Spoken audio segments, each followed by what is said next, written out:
Hello, ladies and gentlemen, and welcome to the REC podcast, brought to you by REC Comics and Collectibles. I'm your host, Roman Chavez, and with me, as always, Erik Icarus. And today, guys, we have a special guest, our homeboy, Jordan Tunney. All right, yeah. Nice to have guests. We're having guests more and more frequently, and I'm starting to dig this.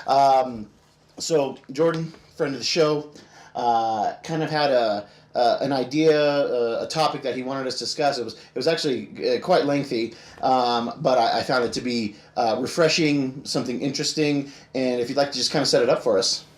Yeah, so Roman and I have known each other a long time. I worked at the movie theater, and we have long history going to Comic-Con, and I was thinking to myself that now in my new profession as a teacher, how I'm always surrounded by stories. And I thought, and movies are all about storytelling. It's visual storytelling, and there's emotion, there's plot, and there's, action, and all these different things. And the way I approach my job as a teacher is teaching history, American history. It's still storytelling. It's just a different kind. And I thought to myself, I've always been attracted to really good stories, whether it's in movies and comics, TV shows, and books, obviously, too. And so I thought it'd be very interesting to kind of go into, our favorite stories, what stories that impacted or changed our perspective on things. And I think it's very important to keep in mind that story takes many forms. Mm-hmm. Music is a form of storytelling. Art and painting, sculpture is a form of storytelling. But I think when we talk about comics, TV shows, movies, I think there's a lot of good stories out there. And so I thought it'd be fun to kind of talk about them and the ones we like and maybe some of the ones we don't like. Yeah, no, I completely agree with you. When you did it, it felt a little bit more... cerebral is too strong a word, but it's definitely, something that, we've just been more talking about our opinion, but this felt very focused. So I was really excited, really interested to talk about it because I agree with you too. I watch a lot of television, I watch a lot of movies, and read a lot of comics. So I've got stories to tell. We've got it kind of broken down into some categories, and just kind of what were our favorite stories from comic books, TV, film, and literature. And as our guest, would you please start us off with your favorite comic story that you like? Oh, my favorite comic story. Well, I'm a little, wet behind the ears when it comes to some comics, but my favorite comics have always been Batman. Okay. As in the many different Batman titles. For me, though, Hush is probably the one that I read it as a Batman comic, but I didn't read it as a comic book. It just felt, it really did feel like a much bigger story. And I was really pulled in, and Thomas Elliot and these different characters that, just even some of the peripheral ones that don't have a huge impact on the story, I was very much drawn to the setup and the premise. Yeah. Kingdom Come, I kind of this big where it's it's a limited series, but it's still approachable for someone like me that doesn't have 10, 15 years of backstory with some of the characters. And that's a big thing too, is being able to jump into a story and figure out kind of what's going on and know who some of the key players are and still get a new story that hasn't been done a billion times. Yeah. What about you, Erik? You know this, obviously. I've probably talked about this with you 1,000 times. I'm going to go Born Again from Daredevil. Frank Miller wrote the story, and David Mazzucchelli did the art. Just having, not trying to delve too deep into it, just having gone through a lot of dark times in your life, that book found me at the right moment. This book transcends comic book, fairy tale, storytelling, and kind of delves into, forgiveness. Basically, the story, do you want me to go through the whole story or just give you beats real quick? Give us the beats. Okay, essentially, Kingpin finds out through Karen Page had sold Matt's secret identity to a drug dealer who in turn sold it to Kingpin. And Kingpin was like, okay, I'm going to tear his life apart. And he does so systematically, blows up his apartment, which destroys all of his stuff, his suit, everything like that. So then Matt has pair of glasses. He has one. I think he kept those in his nice blue puffer jacket.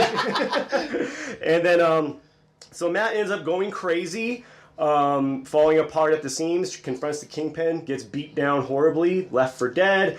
So it's essentially up to Matt to piece his life back together. And, what's amazing about the story is, regardless of your faith, there's a lot of Catholic imagery in the story.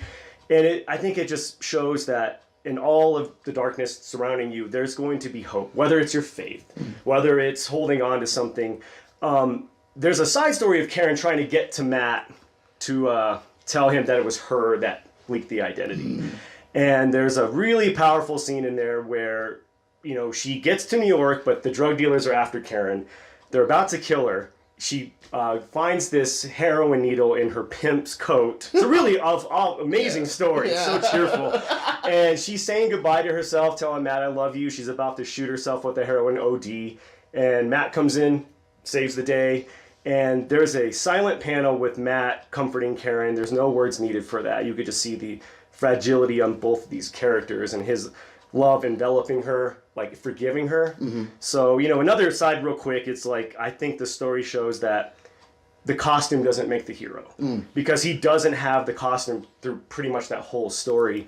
And it's just essentially him trying to find redemption in getting the costume back. I always felt like, in a way, we're all superheroes going out into the world, and we're all wearing a costume essentially going out into the world, and it's not that makes you you. It's what you present to the world. So that's why that story is so impactful to me, is just surviving and trying to find hope when there's no hope. So that's why that cuts deep for me. Frank Miller's Born Again Run is lauded as one of the best comic book storylines of all time. Yeah, and I like that. It's him outside the suit. It's him almost re-earning the mantle of Daredevil. Oh yeah, that amazing panel with him jumping out of the fire with the Daredevil suit on, about to take on Nuke. That gives me chills. And to storytelling there, that's imagery, visual imagery that pushes the storyline. That you could have read those words as a script form and it be impactful, but to see for sure him rise from the fire. And it's cool. It's like there's nods to the Station of the Cross in there, which is it's cool to. Regardless of your faith, it's really cool storytelling to parallel biblical stuff, because regardless, the Bible has really awesome stories. Regardless, Well, of any comic book character in existence, Matt's religion is paramount. Yes, it is part of that character, and it's not done in a way that it feels. It's not ham-fisted. No. It's nothing like that. It is essential to the character. It's a beacon of hope in this darkness. It keeps him. It keeps him there. Yep. Whereas, I guess you would argue that Batman, just like his thought of justice and the fact that people can be really rehabilitated, is kind of what guides him in terms of like why he doesn't kill people, because he believes in the system. There you go. With Hush is my absolute favorite Batman storyline. I won't argue with anybody in terms of what they think is the best Batman storyline, but that one's a great introduction into the character. If you were just familiar with him from the movies, from the cartoon as a child, being able to see his entire rogues gallery in a 12-issue run for the most part is just it's so well done. It has beats of forgiveness. It has beats of forgetting who you were and having to remember that. For me, mine's not going to go as deep cuts as yours is, Eric, and Jordan's. I was almost there. I was almost gonna do Hush, but I thought you might do Hush, so I kind of stepped back. For me, as a comic book fan, one of my absolute favorite storylines is very simple. It flies under the radar in a lot of ways, and I've referenced it before in the show, but it's called The Illuminati. It's a Marvel book, and it follows kind of our Marvel's Illuminati of Doctor Strange, Professor X, Tony Stark, Reed Richards, Black Bolt of the Inhumans, and... Did I say Doctor Strange? Yes, you did. Did you get Namor? Namor, thank you, Namor. Yeah. So it kind of follows them, and this was a 5-issue miniseries. It's my favorite miniseries of all time, and again, not that it's the best. It's just my favorite. It's something that I've read countless times. Each issue deals individually. Kind of if our comic book stories are a road, the cracks in the road are this book. And so if our road is Civil War, then the kind of the cracks would be the side story, like what's happening on the periphery of the storyline. So we're seeing each issue deal with Infinity Gauntlet, and then what they were kind of doing to deal with Infinity Stones, to do with just them having female problems. Like, what do superheroes do when they're having problems with their wives? What does Reed Richards do? Who does he talk to? Okay. I thought you were talking about other female problems, like Invisible Woman having her time of the month or something. yeah, feminine hygiene. It's very okay. heavy That's what I thought you were hygiene. getting at there. And it was just a very fun and provocative ancillary storyline. Sure. And Well, why did it really connect with you though? Was it just the secretive part of it, or is it I like the secret of it. I like the it's hard to tell a story at all. Sure. And I think it's even harder to add to a story, and we see that constantly in literature when somebody's like, "Oh, I'll do the Bourne legacy and just add to this, already established Jason Bourne universe." Yeah. And it can have so many different feels given who the main writer was of the Kree Skrull War. We have Brian Michael Bendis then kind of telling us the stories on the edges and how these characters handled it. We didn't see it's kind of a retcon of a story. But it was fascinating. It had layers to it. It had these very powerful characters of Marvel Comics. And like I said, at one point dealing with something as small as, oh, my wife is I don't want my wife to leave me. I need to be there more for her, from Reed Richards. He's what's cool is like you said, it's seeing these powerful beings being human. Yes. And I think that's what's so interesting about the book. Hush, you have Batman almost dying when his rappel line snaps, and he's very vulnerable. You have Matt's world taken away from him. Yeah. His shield basically of being Daredevil and being Matt Murdock ripped from him. And then in this story we have different layers of just people weakness, just what normal people go through. I'm going to go ahead and start off the TV episodes because I did something a little, when you proposed this to us, two things immediately jumped out in my head.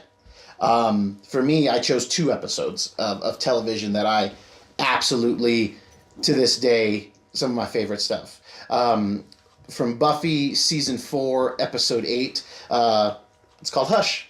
And it is a brilliant storyline. It is a TV episode. They're normally about 44 to 46 minutes long. These Buffy and Angel episodes, and this one, I believe there's only like 41 minutes. There's 41 minutes of silence in the episode.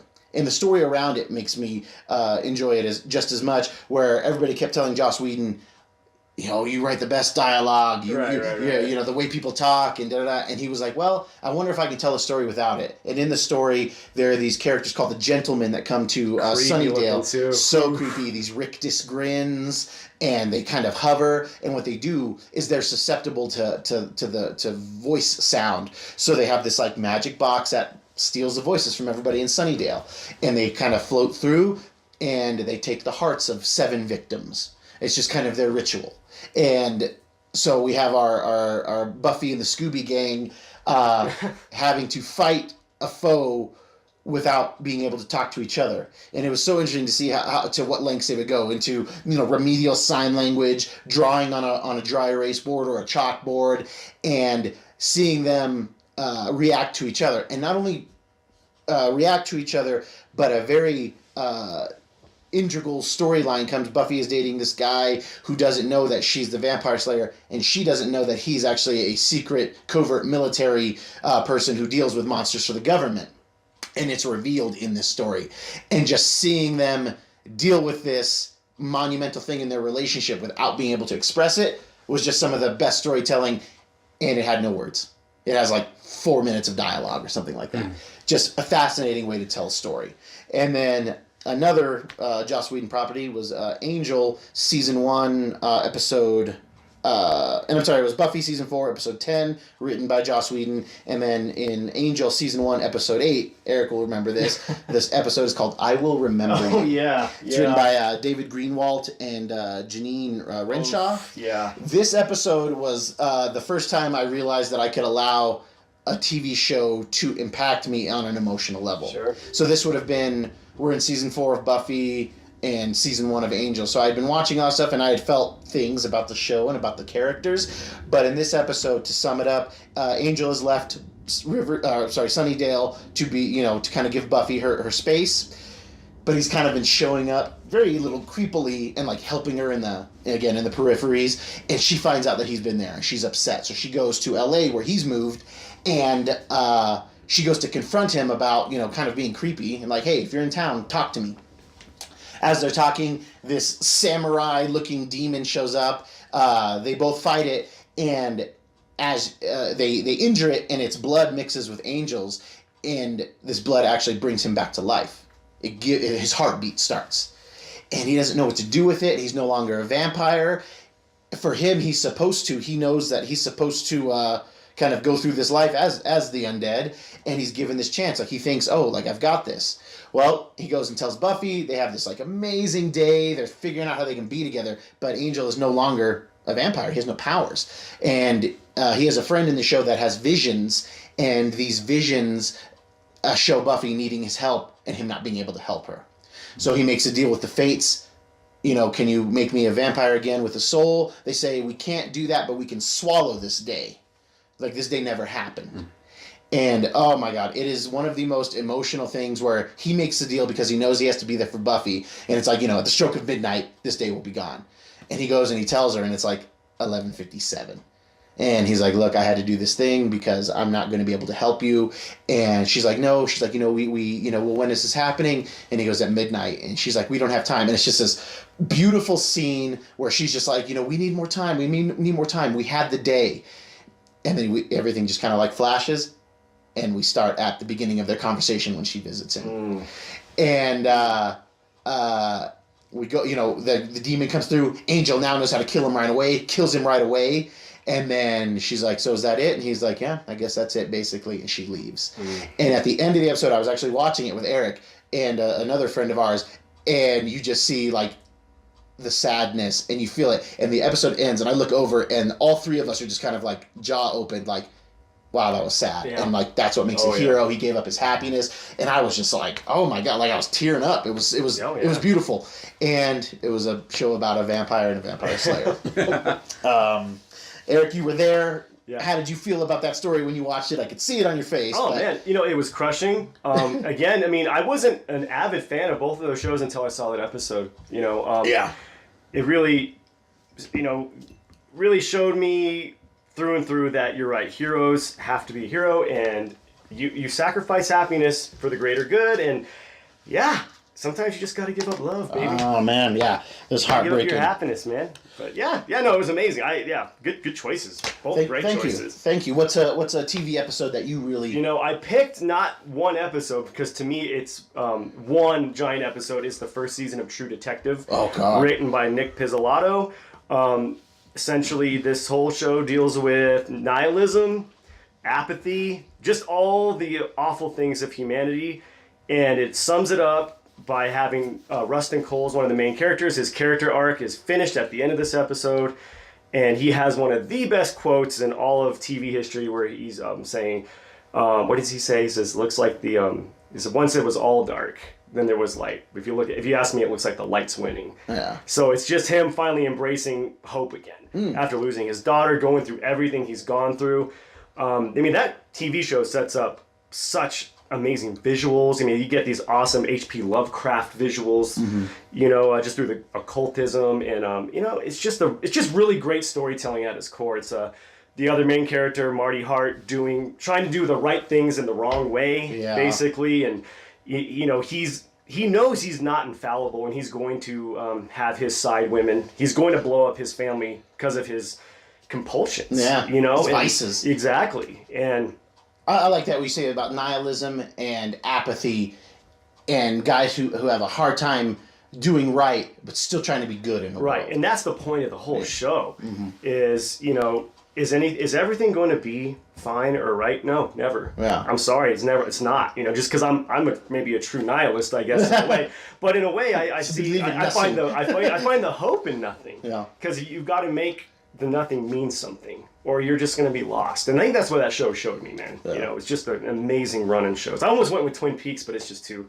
Twin Peaks is too out weird. there. It's like visual poetry, and I love Lynch, but it's too... You can interpret it too many different ways, so... But I guess you can, any story, it's all subjective, but that's just too out there. Big tuna. Yeah. Yeah. I don't even like tuna. Yeah. Well, I mean, having this conversation so far and thinking about it, it's made me reflect about how comic books and graphic novels are visual storytelling, but it's a static image. So when you read a Batman, a Daredevil, a Superman, or whatever comic, you're seeing a visual story, but what's not getting in the way between you and the story is someone's performance. Sure. So I'm not looking at, I don't watch, I don't read a Batman comic as this is Michael Keaton, this is Christian Bale. I mean, it'd be cool if it was Adam West. Batman 66. But yeah, so people's performances, television, movies, and these things, it can easily elevate. I mean, gosh, you look at Matthew McConaughey's performance in True Detective. Yeah. I mean, just absolutely phenomenal. Like, I don't think anybody could have done that character justice after seeing him do it. Right. You know? Yeah, nobody talks about Woody Harrelson. He's amazing. Yes, exactly. Problem is he has to play the straight man too. Exactly. Yeah, like if McConaughey's not in that show, we would be talking about how good Woody Harrelson is. Right. It wouldn't work without. No, it wouldn't. So thinking about television, one of my favorite TV shows, short-lived British show. I can kind of see it on Roman's face a little bit. So back in the 60s, Patrick McGoohan had starred in this British show called Danger Man. They brought it to the United States and they renamed it Secret Agent Man. And the theme song, a lot of people know that. So while he kind of made his name and kind of honed his craft on this action show, which is sort of in a way, it's sort of its own type of James Bond story. He wanted to focus on something that told the message he wanted to convey. And he had seen the world in the 60s was moving towards more of this, especially Great Britain, was moving towards more of this collectivist. I don't want to use the term Big Brother because, obviously, it's more Orwellian now than it was then. Yeah. But he wanted to create a show that conveyed this idea that individuals have value and that the system is never bigger than the person. And so he created The Prisoner. Oh, so good. And so in the show, every episode is him. The first episode, which is then kind of recycled into the opening credits, you have a person who goes into his boss's office. There's no audio. It's just the narration. The music is playing. There's no narration or anything. He goes in. He quits his job. He goes back to his flat, his house in London. He's packing his bag, falls asleep. Wakes up, similar looking environment, opens the window. He's not in London, he's somewhere else. And every episode, there's a person with the name Number 2, and some actors they kind of recycle and come back. And so, whether the story is being told in a linear way, it doesn't really matter. But every episode, he's brought to this place, the village, and they have one question for him. And if he answers that question, his life will be easier. And it's, why did you resign? There's something about why he resigned from whatever position he had that he is keeping secret, and they want to know. And masked in the show is this idea that the entity, the group, the collective that runs the village is not one particular government, but is sort of this external, maybe international, global syndicate or something that traffics in information, like shadow government type stuff. Yeah. And in a biography about Patrick McGoohan that was written called Not a Number, the author goes to great lengths to explain that so many times story focuses on what's happening with the characters, right? You're dropped into the beginning, there's a middle, there's an end. And Patrick McGoohan sort of reflected on the idea of what happens to James Bond when he retires. Is he allowed to retire? Yeah. Does the British government, does Her Majesty's Secret Service want somebody like him with all he knows to be able to do whatever he wants? And so there's kind of this idea, there was this theory that the character from Danger Man was his character. He's only given the name Number 6. Yeah. Never confirm. Patrick McGoohan has said that's not the case. Yeah. But it's just kind of one of those sort of TV conspiracy theories. But there is this brilliant, well-done episode called A, B, and C. And in the episode, he wakes up, kind of goes throughout his day and these things. And every episode, Number 6, the main character, he sort of looks for little ways to poke and prod at the people that are holding him. Yeah. He doesn't want to give in to them. He's always trying to hold on to some symbol of his individuality. And in the episode, the village, the people that run the village, number 2, they have this technology and they have some information. They know that number 6, when he wasn't in the village, had contact with some various people. And they were able to use their computers, and it's 1960s, so it's like real tape and, very big computers, flashing lights. Yeah, exactly, yeah. And using this machine, they can put him in a deep sleep state, and they can project images into his mind. And so their idea is we're going to create an environment in which he talked to these 3 people. And we have a file on this person, we know what he looks like. We have a file on this woman, we know what she looks like. And this third person, we're not entirely sure. And they call him A, B, and C. And so they put him under, they plug in the data tape to A, and the episode now, he's at this party, and kind of, I'm not sure why I'm here, and you don't really know if he knows if it's a dream or not, and he's talking to this person, and come to find out they had been selling their secrets, and they wanted him to kind of join this group of former spies and things, and he resists, and there's a little action scene or whatever. He wakes up, he's got the marks, and he's kind of somewhat remembering something had happened, but not entirely sure, and then it happens again, and he quickly realizes that they're inducing these psychological states in his sleep to make him relive an event and try to find out why he retired, because all the characters are trying to find out why he resigned. Why did you retire? And so he quickly realizes, this must be the village messing with me.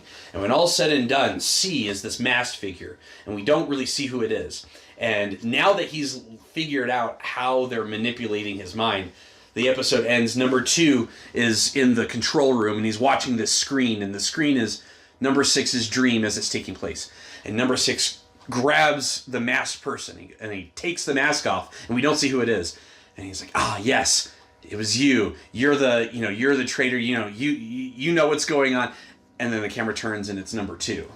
And number 2 is like, that's not me. And that's the moment he realizes, we almost had him, but we didn't. Yeah. And that's how every episode ends. And some of the episodes actually end on a note where number 6 feels defeated. Like he never breaks, he never cracks, but some episodes it's kind of parabolic. Like some episodes he's doing he's almost on the verge of getting away. Some episodes, there's one great episode where they let him get away. Yeah. And then bring him back, and then other times it's just super interesting to see, because he wrote almost, I think, about half of the episodes, directed several of them, was the star, was very involved. I mean, this was his project, it was his vision.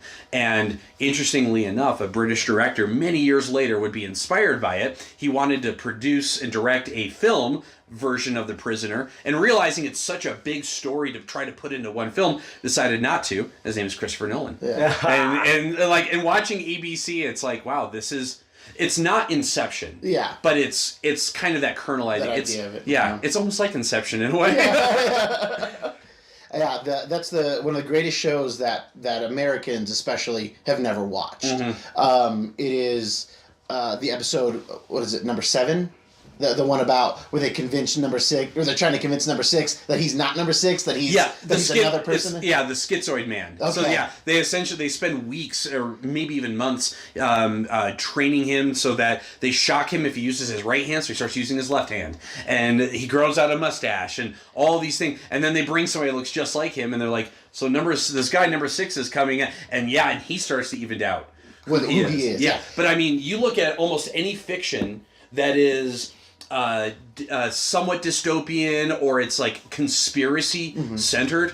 I mean, you look at a show like Lost, and it's a big premise, and you've got this smoke monster, and what is this smoke monster doing? It just grabs people. And on The Prisoner, it's a weather balloon. Yeah. And it just rolls down, and a rover just grabs people and keeps going. And you see it had this huge impact on storytelling decades later. An anti-escape balloon? Yeah, exactly. Yeah. a lot of tons of cultural references. My favorite cultural reference to The Prisoner is an episode of The Simpsons. Oh yeah, when the old man gets in the Which was voiced by Patrick McGoon. Yeah, he actually voices the guy who's running into the place, right? And it's so funny. And I knew about all of these references before I knew about the show because I'd seen them in pop culture. And when Jordan years ago told me about The Prisoner, I was like, oh my gosh, I know exactly what you're talking about, and I've never seen a single episode. Yeah, it's they did a remake of it not too long ago, right? AMC did a miniseries. They did a 3-part miniseries, sort of a retelling. They combined a few. There is a part of one of the episodes is a version of the Schizoid Man. Jim Caviezel is number 6, and number 2 is Ian McKellen. Nice. And similar theories. That is and that's a good example of how an adaptation should never simply just be a remake. Like, I don't want to see the same thing again. Sure. And so they do give you more answers than the British 60s show gave. And, to some people, some purists, they might say, like, oh, well, the great thing about The Prisoner is that you never know his name. You never know why he resigned. You never get very many answers. But while that's a super interesting premise... There's no closure there. Yeah. Yeah. There is an expiration date to a story that doesn't have an end. Very true. Very true. Are you familiar with The Prisoner at all? Outside of okay. Oh yeah, I've seen it. Yeah. Oh man, such an interesting storyline. When it comes to movies, we have all these different storytelling mediums, and I didn't really add anything in terms of like you were talking about earlier, art and sculpture and stuff like that. But I did stick to that kind of comic, TV, film, and then literature. Eric, could you give us what is your favorite film? My favorite film of all time? If you can have that. Maybe the one that you reference. If I'm new to film, sure. I've never watched a movie. Give me the movie that you're like, you have to watch this. Let's go Taxi Driver. Taxi Driver, okay. Yeah. Man, I think all my picks have a running theme here of despair. Yeah, man. Do you need to talk? After we stop, this is the talk. Yeah. This is actually an intervention. This is have you seen it? Jordan? Oh yeah, Taxi Driver. Oh yeah. Okay. Yes, okay, absolutely. Great. Okay. So honestly, what's great about the movie is you are rooting for the villain essentially. This guy doesn't really have he has a character arc, but he doesn't change at all. Do you want me to give a quick rundown of this? No, totally. Okay. All right. Yeah. Essentially, Robert De Niro plays Travis Bickle. He's a former military army person, and he becomes a taxi driver. He works long hours because he can't sleep. He's an insomniac. Runs into a prostitute trying to get away from her pimp. Tries to get into her car. Jodie Foster. Yeah. Yep. Harvey Keitel plays the pimp. Oh, nice. And Harvey Keitel, before they can drive off, he pulls the prostitute Jodie Foster out of the car, throws Travis Bickle a 20, says, "Forget what you saw." He hangs on to that 20, doesn't spend it. And he ends up falling in love with a woman working for a political guy who has presidential aspirations, basically. And so he his name's Palantine. So he essentially tries to feign interest in this Palantine character to, sway his love interest into liking him. He doesn't really necessarily agree with this guy. He's just kind of spouting off things he's heard. Long story short, he takes this love interest to a porno flick for their first date. She freaks out, runs away from him. At this point, he realizes he's lost everything. He's like, okay, I don't belong in this world, da-da-da-da-da. He's telling himself, I need to give my life meaning. So he starts buying guns, starts training, getting a little more buff to save Jodie Foster from the pimp. It ends in bloodshed, him killing a bunch of these other pimps. And because pimps hang out like all the time. Oh yeah, they have this hotel apparently in New York where they hang out. Hotel de Pimp. Chateau de Pimp. And it ends with him trying to kill himself. Just out of bullets, can't do it. It flashes forward. Jodie Foster's back with her parents. He gets a pardon for all those murders. Jeez. And he's still a taxi driver. He picks up his love interest from the beginning of the film. They kind of have okay, everything's okay, give each other a wave goodbye. And what's brilliant, and this is just a nod to Scorsese's storytelling, is him driving his taxi after he's dropped his love interest off. He looks in the rearview mirror, and the music, the soundtrack turns backwards. You can actually hear the music score do a backwards take, and it's him like looking in the mirror, seeing something that's probably caught his interest again. Yeah. So it's the music telling you, oh, he's back to the start. He's gonna do this all over again. So that is probably my favorite movie all time. Clockwork Orange is another one, another redemption tale that goes nowhere. The character doesn't learn anything. That's another. We could delve into that a little. He's Alex pretty much doesn't change, and I think the point of the story, I mean, even the title of the book or movie, Clockwork Orange, is, it's something, trying to make something organic mechanical, which they try to do to him. And with his glossies. Yeah, with his glossies, and it doesn't work. Yeah. And essentially, he's the same person at the end of the book, if not worse. So, I like storytelling. I like stories that essentially don't have maybe a happy ending, but maybe a truthful ending. I know people maybe watch movies, read books to escape from reality, but I think I like stories that give a good spin on reality. Okay, you like the reality beats. Yeah, exactly. Okay. So I think just them maybe not learning things, it's because that's their nature. And you can't change the nature of a person, no matter how hard you try. And I think that's what those two movies I think you could shape parallel. the nature. Sure. And I think that's kind of what we're going to talk about in this discussion about storytelling. But I like it, and honestly, when Jordan proposed this idea to me for the show, I was like, oh, this is going to be great, because Eric's going to have very different takes than I am Jordan, and it's going to give us, a wide berth, a wide spectrum of film. Discussion, too. Absolutely. For me, kind of one of my island movies, if I could only take a few movies on an island, which would be weird, Pulp Fiction is one of my favorite stories in general, because when I saw it, I had never seen a story told in such a way. Oh, right. And Quentin Tarantino written and directed, and the idea of the movie being told in these like chapters, and he does that a lot in his movies. And it felt like, there were obviously some things that happened later in the movie that actually should have happened earlier in the movie. And I remember this, and I'm going to paraphrase this quote. He's like, I don't tell stories in flashback. I'm giving you the information in the time that I want you to receive it. Yeah, there you go. So we have a prolific storyteller giving us a story in a way that we are not used to seeing. Right. Where we have characters who die early on in the movie and then show up again later. Right. But because you can't end with your heroes dead. Exactly. And you can't have, and we just kind of follow, these stories within stories, another type of Inception thing where we're seeing all these characters, and then there's this loose string that connects them all. Fair. Excellent dialogue, interesting action, to say the least.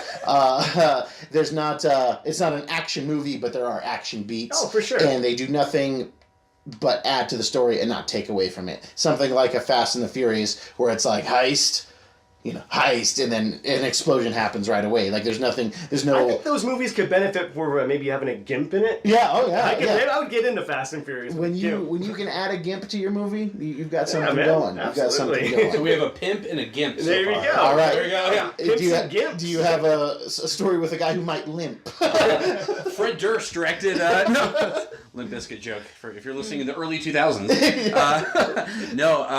So do you have another desert island, or? It changes. To, I think for the time and given the time of year, they just actually did a Dark Knight trilogy kind of anniversary, and I'm a big fan of Batman. I'm a big fan of Heath Ledger's Joker, but I have to tell you guys, on a quick note, The Dark Knight and The Dark Knight Rises do not hold up for me at all. We talked about that. I'm in total agreement with you. Ledger's performance as a Joker is still top notch. Yep. But for my money, Batman Begins is the only one that has any legs in that story, and I couldn't. It used to be The Dark Knight was an island movie for me, and it's not anymore. I wouldn't recommend it to anybody. Unless you're gonna go that far. Unless they're like, hey, what's one of the best Joker performances? I would say. I think it's got great storytelling in there. The Jim Gordon speech at the end is so inspirational. There's really amazing stuff, and I wouldn't say it's something I would never recommend to anybody. But you remember when your dad gave you a very inspirational speech as your favorite vigilante was riding away into the sunset? All the time, man. Very organic. Very organic. Yeah. Because we have to chase him, son. Because he can take it. Why is this all written down, Dad? Yeah, are you reading this off of a piece of Was that a cocktail? He's always going like this. Yeah. What about the dead district attorney right behind us? He's all, because we can rake him. Yeah. We can rake it. Oh, dang it. Smudge. I think Desert Island movies would warrant its own episode, Sure. and I'd definitely like to do that at a later definitely. date. Yeah. Sure. Jordan? Yeah. Well, it's funny you brought up the Dark Knight trilogy and the It's my Batman. favorite. Yeah. So let me tell you where you're wrong. No, but what I was thinking about when you were talking about that is, and I would get this so much from people after seeing all three of the Nolan Batmans. The one that I kept coming back to was The Dark Knight Rises, and that's because one of my favorite books, late elementary, middle school. Oh, it's A Tale of Two Cities. It's A Tale of Two Cities by Charles Dickens. You're the only one that's ever gotten that reference, bro. Yeah, and there's so much in the movie is about the haves, the have-nots, and what happens when society breaks down. And even Commissioner Gordon at the end was essentially the last paragraph and a half of Dickens' A Tale of Two Cities in this movie, heavily inspired by it. You know, I mean, if you had to take a superhero character and inject them into a work, one of the most famous works of fiction in the last 200 years or so, that's what The Dark Knight Rises is. Is that what he's saying at the end, where he's like, a piece? I see a beautiful It's city. almost word for word. And the brilliant people rising from this abyss. That's from the Even that batten down the shutters, Selena Kyle says, is basically a paraphrase from that book. Yeah, and it's about the you've got revolutions happening around the world. You had the American Revolution, in which even though there was violence, it was in some ways more of a gentleman's revolution, where it was slapping each other with dueling gloves. Yeah. There was a modicum of respect. There you go. When you look at the French Revolution, the leaders of the French Revolution in the beginning were then led to the guillotine, and it's the snake that eats itself. Yeah, for sure. Absolutely. And in many ways, we still see that. We see that in society. We still see that in works of fiction. This idea that these people, they rile up others, and then the masses turn on them. Yeah. And that's what Bane is trying to do. He's trying to incite separation. He's trying to because that's ultimately how you blow up a city, they can rebuild it. Yeah. If you tear down the culture, the society, will it be rebuilt? Look at Rome. Exactly. Now, Dark Knight Rises is not my that's not mine, but That's why storytelling. Storytelling, definitely. But for me, one of the big ones that I always come back to is Willy Wonka and the Chocolate Factory. Interesting. And it's one of those things. Not what I thought you were going to say. Yeah, I know. Well, yeah. It's one of those stories that I wasn't much of a fan of that particular book. I like Dahl's other stuff, BFG, the book, the James and the Giant Peach. Those were some of my favorite books as a kid. I never really cared for the Charlie and the glass elevator stuff, but man, I just love Gene Wilder. Oh, yeah. I love him just about anything he's done. Blazing Saddles is like so one of you're my a Gene Wilder fan, huh? Yeah. Tell me more. Yeah, condescending Wonka. No, and Willy Wonka, I would watch it and just be like, what is with this family that all of the elderly are so poorly taken care of that they essentially all have to share one bed in the middle of the Joseph, he's faking it the whole time. Yeah, and exactly. He gets up and Yeah. Hey, I'm doing a jig. Yeah, like go get a job. But They're just lying to him. But I was in college. I was at the university. I was taking a class, and we had to analyze political messages in works of fiction, and film was one of the options. And Willy Wonka was on. I just got home from working a close shift at the theater, and it was on TV, and I'm a college student, so I'm like, I gotta hammer this thing out pretty quick. And I'm trying to figure out something I could do, and one of the things that I had done previously in the class was The Dark Knight, and The Dark Knight as a metaphor for the War on Terror. And there's a lot of themes in there. There's warrantless wiretapping with the cell phones. There's rendition, kidnapping people. That's what happens in Hong Kong. There's torture, and does it elicit the proper information with the Joker and the interrogation room. I mean, there's like little things. I'm watching Willy Wonka, and the whole time I'm sitting there thinking, like, gosh, like this just feels weirdly like communist propaganda.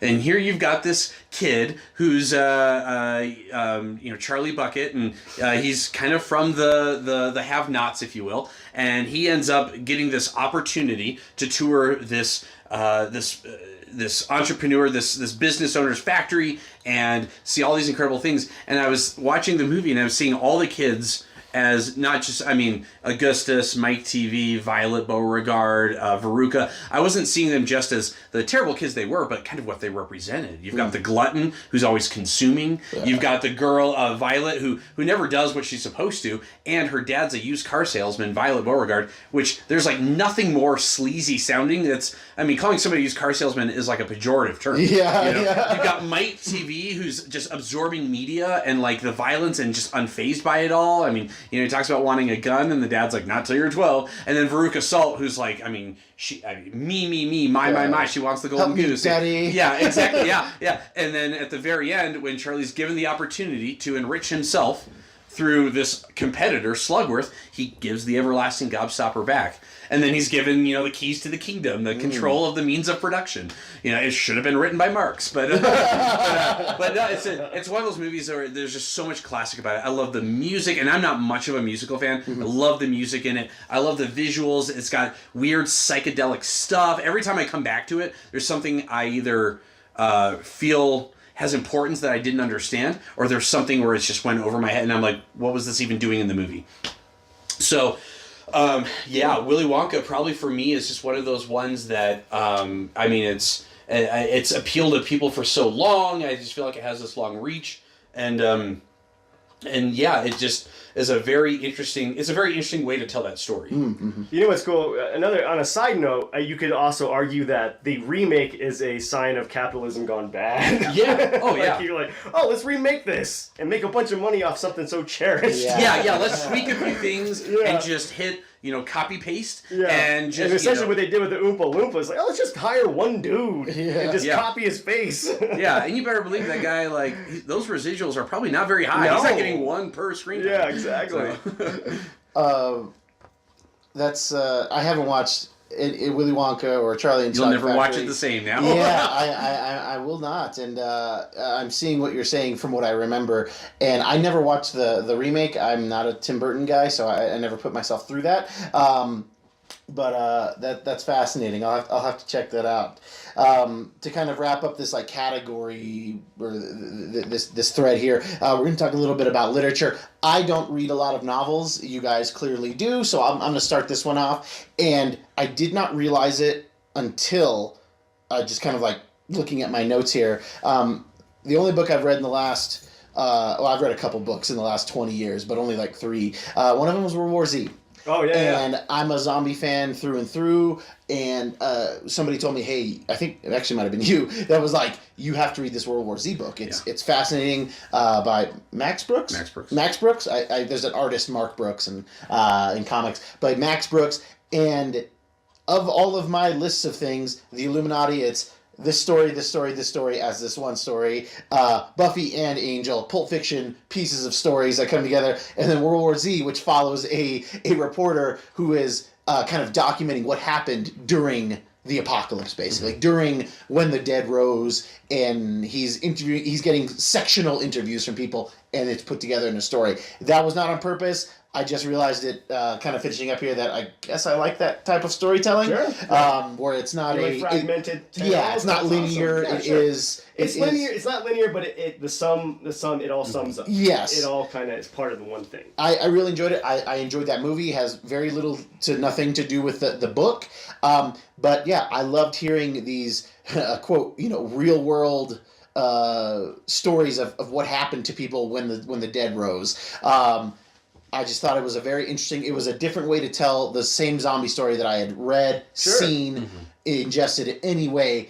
They repackaged and gave me, new Coke. It was... But it was good new Coke. Yes, it was good new Coke, yeah. Or, they went back to Coke Classic, but it was new Coke, And they told me a story that I was so familiar with in a way that I had never seen. That's great, and that's also great storytelling. Exactly. When you can tell the same tried and true story from a different perspective. Yes. I mean, I'm going to ask a silly question, because I've never read the novel. Okay. But I've seen the movie. So is the movie even a story from the novel? No. Okay, so there's beats, and like when I say beats, I mean we're talking just finite beats. Like Brad Pitt saying, "Hey." Yeah, more or less. Like there's not. the movie's great, and the movie Yeah, in no, I itself like the movie. is worth Yeah, discussion okay. later. But As far as it being true to the source material. They Yeah. could have named the movie something different, and you And it would have known okay, it was that's what I was getting you at. would have never Okay. watched that movie and been like, Okay. "Oh, this reminds me of World War Z." No, No, nothing not even at all. that. Nothing at all. Don't call it World War Z, and don't pay Max Brooks. Then you know what I mean? Yeah, Like, I because don't he's know. probably like, oh, okay, Yeah. good with that. But it's solid storytelling. It's chapters, different people and their different experiences with what happened to them or somebody that they knew in this apocalyptic moment. I love it. It's fantastic, and I didn't go back and watch or read any of this stuff in preparation because I wanted to tell you from my memory and kind of and illustrate Give us like a a point. visceral point of view Illustrate of a it. point Yeah, I that get you, these man. stories are so good. I don't have to go back and reread Sure. them to refresh that they impacted That's me. why they're your favorite. I haven't read World War Z in 15 years, and I still think. Well, about you were giving me like the Cliff's Notes a couple weeks ago. Yeah. You basically gave me the whole book, like just telling me, dude. Like Yeah, it was amazing. I wanted to read it. Like that You night. should. You should. I've got it somewhere. Yeah, give it to me. I'll read dig it out for you. Yeah, for sure. Jordan, give us a piece of literature. Oh man, The written word. yeah. One of my favorites. I come back to it often. It's sort of my Catcher in the Rye. Is it Catcher in the Rye? No, it's not. No, it's not. That's kind of that's a whole different conversation. I'm getting a Holden Caulfield vibe on it. My probably if I had to choose one piece of fiction, it'd probably be 1984 by Wow. George Really? Orwell. I can see that. I really dig it. The movie adaptation that was done, John Hurt, is super well done. It's It takes the right stuff from the book. Yeah. But it gives its own version of the story. So it's you can see their relation without feeling like. Because like Watchmen, I like the Watchmen comic, I like the Watchmen movie, but at the same time, if you watch the movie, you're pretty much getting the book, but you're missing out on some really good stuff from the book. And if you read the book, it's the movie and some good stuff. Yeah. And it's like I don't want to. It's a good take and push and pull. Yeah, exactly. Yeah. As a kid, I really don't like much fantasy stuff. I read the Lord of the Rings books when the movies were out. I read the Harry Potter books when the movies were coming out. But for me, and it was a struggle to read because I'm not much of a reader. But it's T.H. White's The Once and Future King, which is sort of the preeminent King Arthur legend story, and it follows Wart from Disney took the first part right? to adapt the Sword of the Stone, but it's Wart, and he's this kid, and he ends up finding Merlin, and they need a tutor for him, and Merlin teaches him these valuable life lessons by turning him into different animals to see the world from a different perspective. Merlin knowing that he's going to become the king and he's going to need this new perspective. And as the story unfolds, it's really about what happens when the right people have power, but begin to let the power not be used the best way. And in many ways, Arthur's downfall is his own doing, even though he's a good person. And a lot of it is... some of it is pretty dense and a little hard to get through. It's written in a fantasy vibe, but it's not all spells, wizards, and magic. It's a very different way. I read about the first 4 chapters of the first Game of Thrones book. It's very similar. So if you like Game of Thrones, you'll like it. If you don't, it might be a little tough to get through. But then probably if I had to pick a third one, if I had to come up with another one, Alexander Dumas' The Count of Monte Cristo is always a book that stuck with me. This whole idea, Edmond Dantes is wronged. He made a small mistake, pays for it in a much bigger way. He's in prison for all these years, wants revenge against these people that have wronged him, and he's given the opportunity to, but sort of realizes that revenge isn't killing somebody. It's pretty much getting to a place where you're the only source, where they have something wrong and you're the only one that can solve it, and you will solve it, but then they'll remember who you are. And it's that torture. It's almost like a torture that is not meant to be punitive, but in a way like weirdly restorative. Sure. How accurate is the Jim Caviezel and Rex Harris movie? It is.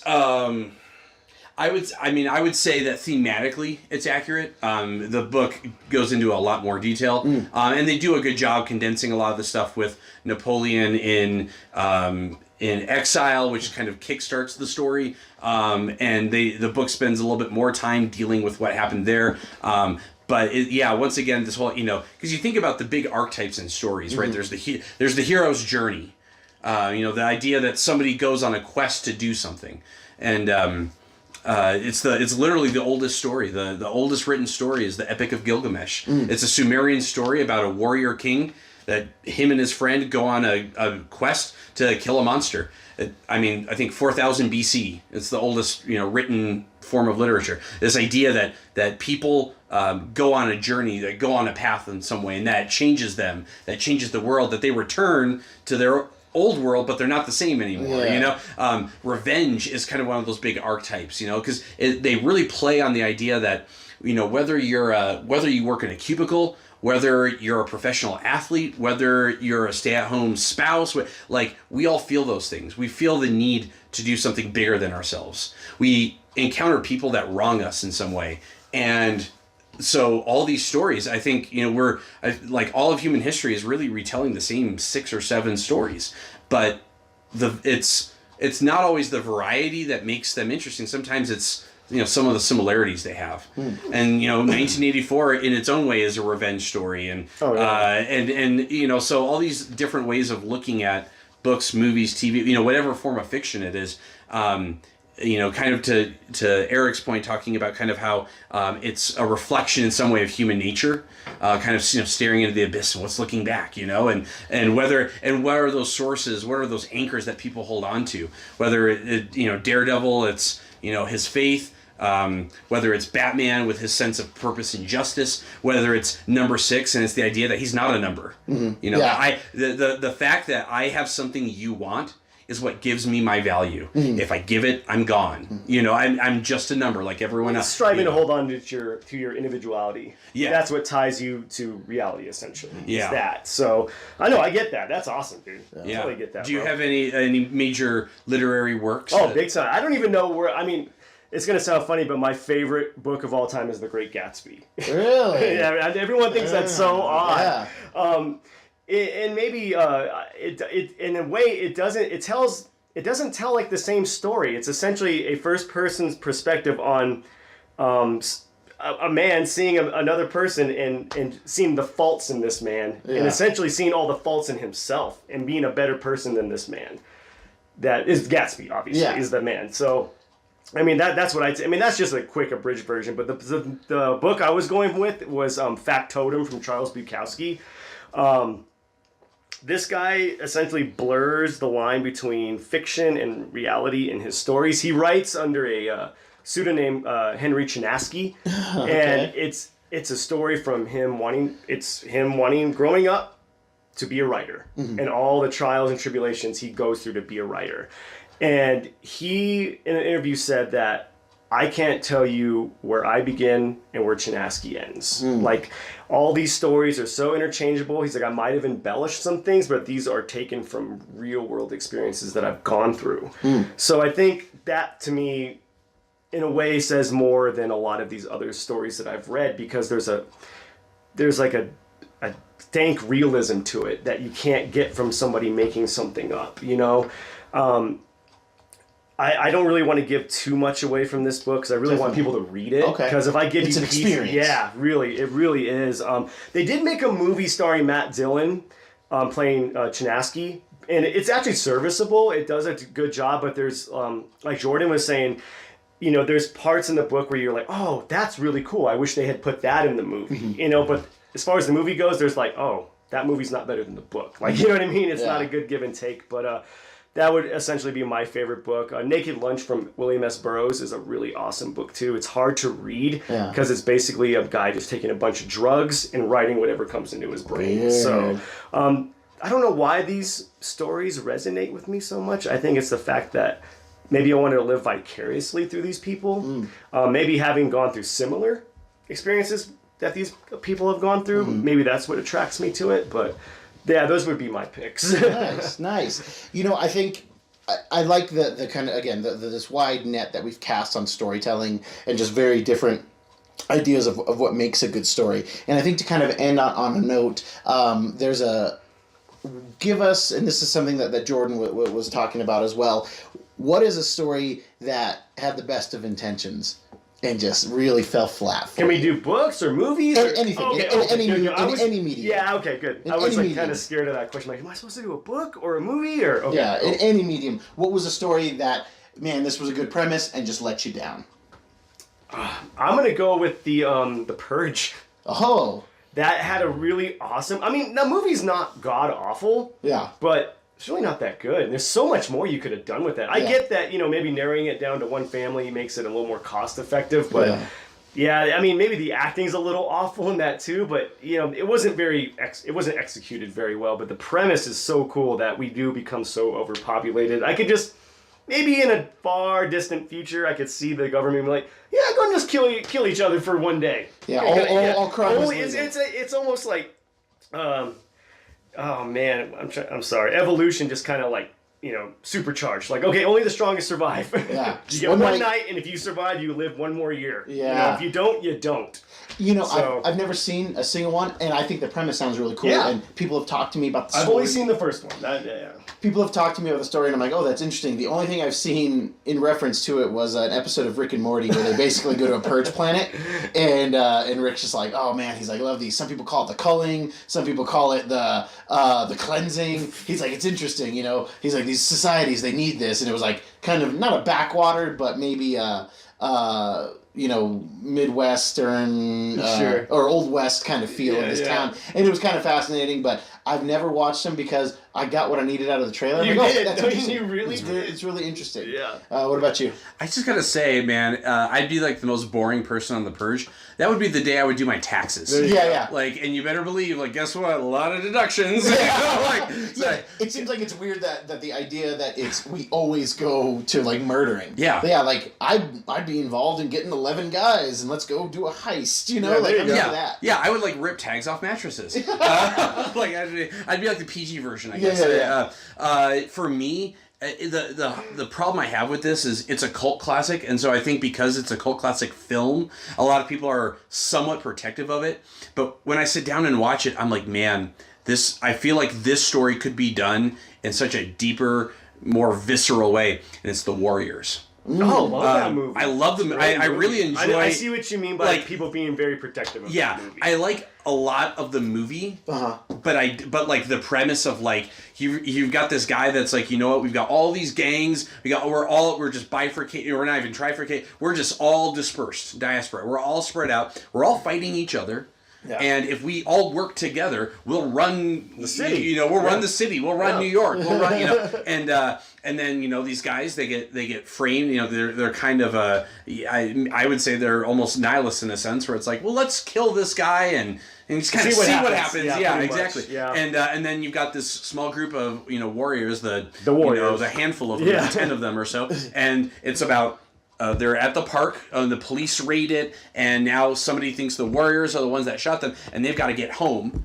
And the journey from where they are to getting home is it's some of the members die, some of them get arrested, I just think it would just be super cool to see. I remember there was talk a few years ago about Rob Zombie being involved in some kind of remake or something. Yeah, I feel like there's some other people that could handle it, but yeah, keep it small, keep it isolate, and just this idea that like these guys are out on their own. That some people will help them, some people and won't. Their leader has died too. Yeah, at the very begining, so they're really and their they're own. kids. They're all they're on their late teens, and they want to be tough, but I think that would be that, and then also I about 2/3 of the movie really enjoy it. Lost me in the third act is Interstellar, and it poses a lot of questions. I think it gets a little lost in its own head. They've got a lot of fictitious science going on in there. Yeah, exactly. It's like, wait a minute, what?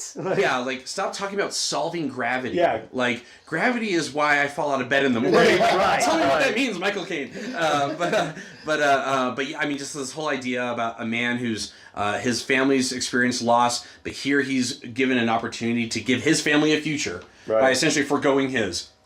And what happens when I think there's a weird depthness to the scene where they go to the planet, the water planet, and time is lost there. You know, so many minutes on here is so many years back on Earth, and they talk about how time is a resource. It's like air, it's like water, it's, you know, and that's very true They in life. explained it pretty well. Yeah, they explained it pretty well. Yeah, it's definitely interesting. That is, I feel like that concept is something that I think is one of the deepest parts of the story. Yeah, and they should maybe explore that a little more. Yeah. You know, maybe that should have been the focal point of the movie. Yeah, you know, and that whole idea yeah. that to all of us, time is a resource. For sure. You know, it's all zero It's sum. finite, man. Yeah, for all of exactly, us, dude. And yeah, but then some of the stuff with the third act and the way they resolve the stuff that happens at the beginning, Yeah. it's just it gets a little Nolan. Yeah, it does. That Nolan You science. get that little Yeah. Nolan syndrome Yeah, and going. the thing is there's a lot of Nolan third acts that I like. Yeah. Sure. And that one just maybe because of its. Yeah, I don't know. Yeah.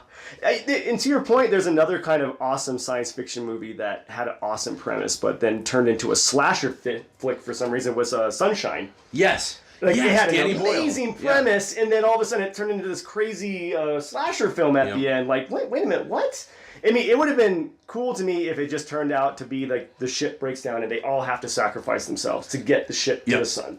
Don't throw in that weird guy. Yeah. That looks like I think they were trying to ape Event Horizon a little bit. Yeah, a little Yes, bit. You Yeah. know? But I thought, I mean, up until the slasher point, or slasher point in the movie, I'm like, this movie's so good, Yeah. well acted, but yeah, then it just kind of loses me. Yeah. Yeah. The I have a lot of problem with Christopher Nolan movies. I enjoy them for the most part, but there's always just moments in there. I'm like, I get the feeling him and his brother want to show us like how smart They think are, they for sure. and that kind of deters from like Storytelling. the art Yeah, of what they're absolutely. doing. Mine's a little is definitely less cerebral, but just because it's fresh in my head, and it's these Jurassic World films. Jurassic World and then Jurassic World Fallen Kingdom. I literally just watched Fallen Kingdom last week. I was not a fan of Jurassic World. Did nothing for me. Didn't add anything to Jurassic Park 1. And, you know, everybody loved it, and that's fine. But it didn't do anything for... I have a problem with, let's make better dinosaurs. Let's make different dinosaurs. It's like, no, dinosaurs they're interesting enough. They're interesting enough. Yeah. So I don't need something bigger, Well, badder. maybe that plays to the fact that humans in general just get bored so easy, and, Yeah. and then you need to step it up. And Like, here's and the that's- thing is the dinosaurs that were boring killed so many people. Yeah. So if we make them better, they'll kill more people. Yeah, exactly. Maybe we make the same dinosaurs and we just make our gates bigger Yeah. and our fences taller. Yeah. And I just watched The Fallen Kingdom, and it was the first time that I hadn't really thought about it. In the movie, the guy who was apparently John Hammond, Yeah. the kind of the other side to that coin, he cloned his daughter. Oh, that's right. And you said that could have been a really cool premise to the whole movie. Yeah, it was really interesting. Like, I never thought about I never applied this DNA recreating of dinosaurs into like recreating people. It just never dawned on me. Yeah. And it's happening in here, and then they're trying to sell dinosaurs on the black market, and it's just this ridiculous premise on these foundations of Michael Crichton's book and Jurassic Park 1 that just don't make any sense. Like, if you drop me in the middle of either of these films, I wouldn't know I was watching a Jurassic Park movie other than the fact that there's dinosaurs. Oh my god. And, just cool premise, but yeah, just mucked up. falls way early in the finish line, Yeah. just does not cross the line. I didn't get a chance to watch that one. Well, you're not missing much. Yeah, I'm not that's gonna what I've lie to heard, you. You're that's not what I've missing heard. much. I do like Chris Pratt's character. Sure. I think Bryce Dallas Howard is lovely, but From what you've told me, they're not really the same characters from that first movie. they don't feel They're like the same completely characters at all. different characters. Yeah, they feel like completely different people. Like, so. I think we might. This might be a point in which we all might reach some consensus or agreement. I think in many ways, and I would say in many ways being the majority of his work, writing and directing, I think one of the people that have consistently come up with a great premise that fails in the execution, with a few exceptions, M. Night Shyamalan. Some of his stuff, I mean, Sixth I was Sense, gonna say, I feel is like all great yeah, up until the end. Sixth Sense, I feel like lives up to his premise. Yeah. Unbreakable and, Yeah. and Oh, yeah. Unbreakable and Split, I feel like live up to his Oh, premise. for sure. But really, outside of that, everything else in the kind of movie community, online community, is very divisive. You know what's crazy is Signs could have been so much better if they just made them demons and not aliens. Like, they thought they were aliens, but then, you know, when they hit him with water, because it's blessed, because he's a creature, and that's why they're melting, and all of a sudden, like, oh, they're demons, not aliens, you know? That would have been a clever really ending cool. is not always a good resolution of the story. Definitely, definitely. Yeah, you're not gonna if you're gonna wrap up a rock in this beautiful paper and give it to me as a present, it's still a rock. You know? Yeah, exactly. And that's how I felt with the ending of The Village, where it's like, I'm sorry, you already gave us one twist, and now you're giving us a pretty unnecessary twist that, like, this whole idea I think about... he calls it the titty twist. Yeah, exactly. Yeah, with two hands. But hurts. I mean, there's... Yeah, once again, it's one of those things where it's like, it's not enough just to come up with a good what if. Sure. You know? And I was thinking about this on the drive over. I think a lot of people, they mistake spectacle for story, right? You know, Transformers movies made a lot of money. People went and saw them. We're not going to be talking about the Shia LaBeouf Transformers movies in 10, 15, 20 years. No, we're not saying... Yeah. Someone might find the Christ allegory in Optimus Prime. Yeah, exactly. Yeah. And Bumblebee's his Judas. Yeah, I don't know. and then he transformed. 2 times. Yeah. But yeah, it's one of those things where it's like, there's always been this idea that movies as a visual and performance-based medium, how many sequels are the first movie just bigger? Yeah. I mean, Jurassic Park fell into that trap. I feel like Jurassic Park and then Jurassic World kind of fell into that trap. That kind of, and it's once again, it's one of those things where I think it was South Park when they were making fun of Michael Bay, and they were talking about, like, well, tell us a story, and he's like, explosion, these things, and like, that's not, those are special effects, and it's like, I thought that was story, and that's not doing the quote justice, but I feel like it's the stories, because a visual in a movie, superhero movie, action movie, whatever, you'll think about it, but like, I come back to how a movie made me feel. Yeah. Not what I saw. Well, I think that's what Marvel is doing so great. You do get the spectacle and you get the story. Yeah. Marvel is killing it. And it's not forsaking the story and the emotional character development to provide, it supplements. It plays secondary to the story, in my opinion. Most of those movies, Civil War in general, to me, is like, you're getting two conflicting ideologies from two friends. Yeah. And that's the crux of that story. And you're great, and it's great because you get these guys dressed in armor punching each other, which is amazing. But yeah, for sure. And I think spectacle's lost on everybody. Or stories lost on everybody because of these Fast and Furious, the Transformers. So I know exactly what you're saying. With spectacle, with action, with sex, with violence, it's a scalpel, it's not a bat. Mm-hmm. Sure. And Michael Bay doesn't understand that. He put the scalpel on a bat and just started swinging. So you have these, they should be the sizzle, not the steak. Sure. Unless that's going to be the whole point of your story. I don't know. What is that Michael Fassbender movie? Shame. Yeah. That is using all those things you said, basically, and that's the point of the movie. Maybe. I tried to watch that on a plane and I had to stop it. I was like, I was not aware of what this movie was about. Did you feel a little shame? Yeah, I felt tons of shame. Well, guys, I think that's going to be our show for today. We ran not long, but I think that we hit a lot of the points that we meant to. Absolutely. Jordan, I'm so glad that you could come on the show and gave us this topic to discuss. I think it was super fun, as is kind of our fashion. Eric, what did you learn today? I think I'm going to have to rewatch Charlie and the Chocolate Factory. I did not notice all those Marxist ideas, and I'm going to have to attribute a character to, like, Mao somehow. Yeah, there you go. Big Tuna, did you learn something about yourself? About storytelling? Well, to be honest, I had started going through Buffy on Netflix. I got through the first season and a few episodes in the second season. I fell behind. Some other shows came up and that sort of thing. But I've heard you talk about the Angel episode and the Buffy episode. I haven't seen an episode of Angel. And so I'm like, that actually sounds like I want to dig into that. And I totally want to go back to True Detective Season 1. Yes. For sure. Come back to it. I think that... I love that, again, and I talk about this a lot in our shows, just differing opinions on differing stories. I'm not a big Taxi Driver fan. I'm not a big Clockwork Orange fan, but I appreciate how much Eric likes them.